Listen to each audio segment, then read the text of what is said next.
On May 8, 2008, a man named Chuck Murphy gets ready to demolish his old family cabin in Woodland Park, Colorado. The once-loved woodland retreat has fallen into disuse, boarded up and forgotten for years. As the demolition crew works, an odd, sour odor lingers near the old stone chimney. They dismiss it at first. This is, after all, a building that's been closed and rotting for nearly a decade. But when the workers begin tearing down the chimney, something unimaginable tumbles out.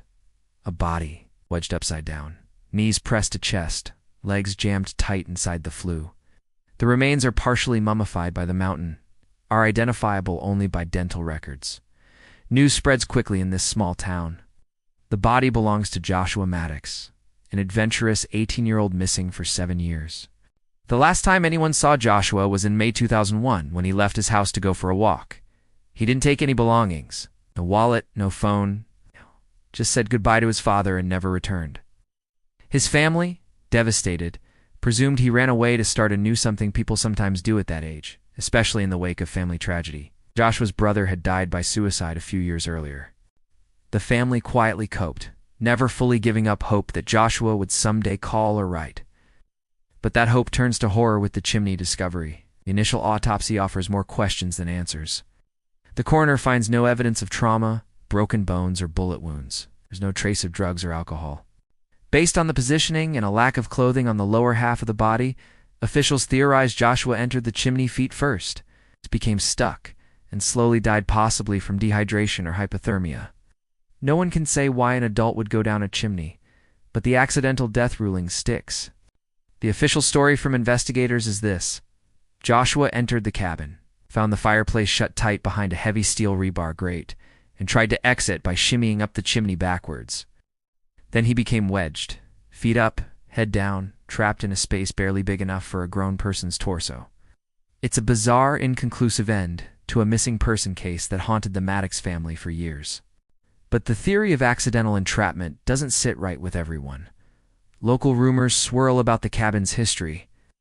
In the years the cabin sat empty, it became a magnet for teenage parties, squatters, and occasional trespassers.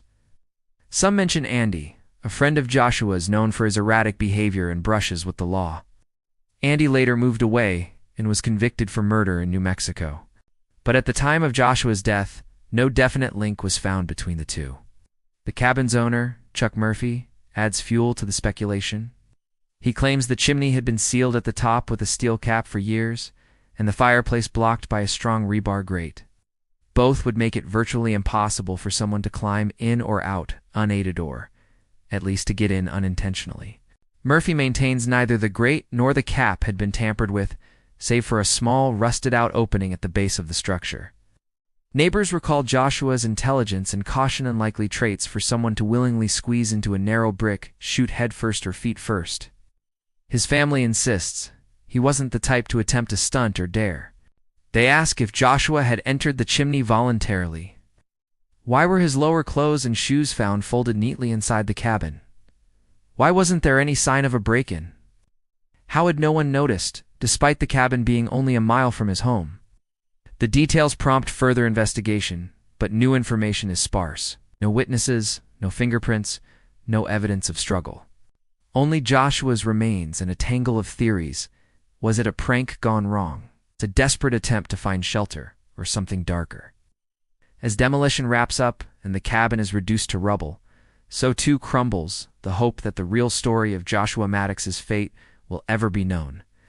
Officially, his death remains an accident, a bewildering, tragic misadventure. But in Woodland Park, Joshua's story becomes a local legend, retold around bonfires and whispered in the hush of Colorado pines.